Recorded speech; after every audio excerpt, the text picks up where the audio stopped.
Hey, what's up guys? Welcome back to Tech Cravers. Today I'm going to show you how to trade Pokémons with yourself. No second console, no link cable, and no friends required. Right here I got Pokémon FireRed running on my top screen and Pokémon LeafGreen on my bottom screen, on the same device. This is the AYN Thor, but here's the cool part. You can do this on basically any Android handheld that supports multitasking.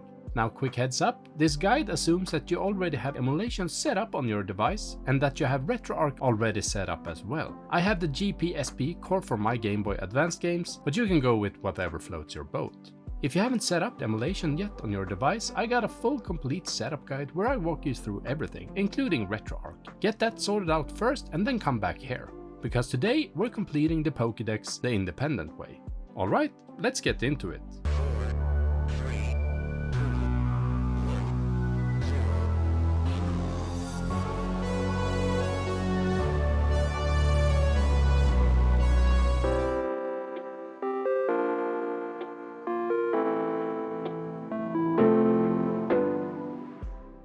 Before we move on, there are two quick requirements. You need RetroArch installed and working on your device, and your Pokémon games needs to be running properly inside. I'm using FireRed and LeafGreen here, but Ruby, Sapphire and Emerald work as well. The only important thing is that trading is unlocked in your game. In FireRed and LeafGreen, that means that you have received your national dex and that you have at least 2 Pokémons ready in your party. That's still very early in the game, so no need for a late game save. Once that's sorted, we're ready for the next step, which is to download and install an app called Clone App, and this is what allows us to create a second instance of RetroArch so we can run 2 games at the same time. So go to Google Play Store on your device and search for Clone App. Download it and install it and then open it up. I have already done it in this video, so I'm gonna skip that part.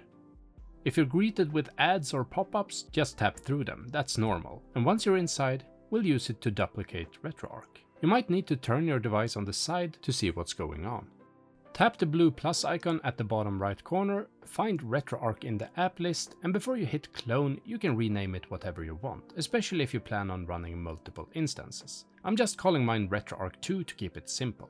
Now here's the important part. From this point on, you'll launch RetroArch 2 from inside the clone app. The cloned version will not appear on your normal home screen, so don't go looking for it there. Just remember, Clone App is now your gateway to the second instance. One quick thing, your Clone App will reset to the default settings, so the first time you open up RetroArch 2, you need to set everything up again. Your directories, your core, your video settings, just the way you'd like it. So take a minute and get that sorted before moving on.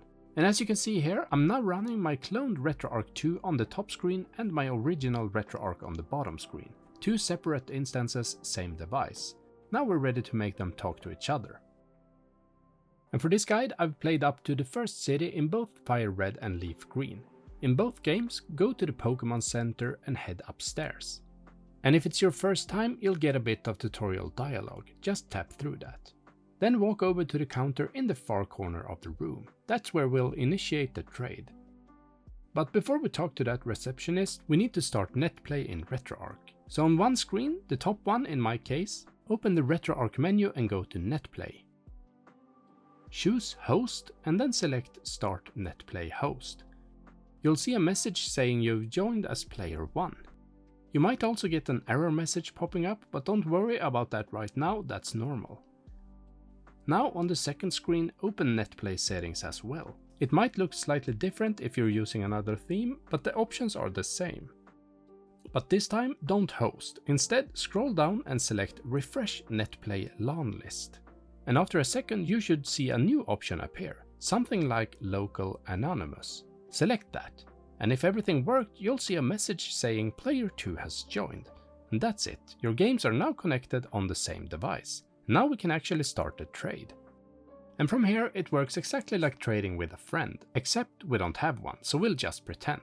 Jokes aside, this part is very straightforward. On one screen, choose to join as leader, and on the other screen, choose to join group.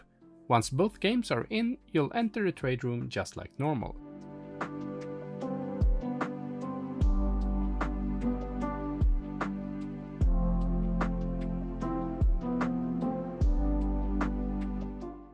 And that's it, you're officially trading Pokémons with yourself. If you have always dreamed of trading starter Pokémons for Pidgeys and Rattatas, now you can. Or if you just want all the trade evolutions without begging a friend, done.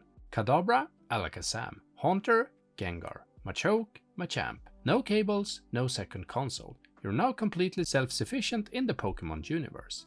And honestly, once you see both games running side by side like this, it just feels kind of powerful. If this guide helped you out, make sure to leave a like, it really helps the channel. Subscribe if you're into Android handhelds, emulation and all things retro gaming tech. And I'll see you in the next one.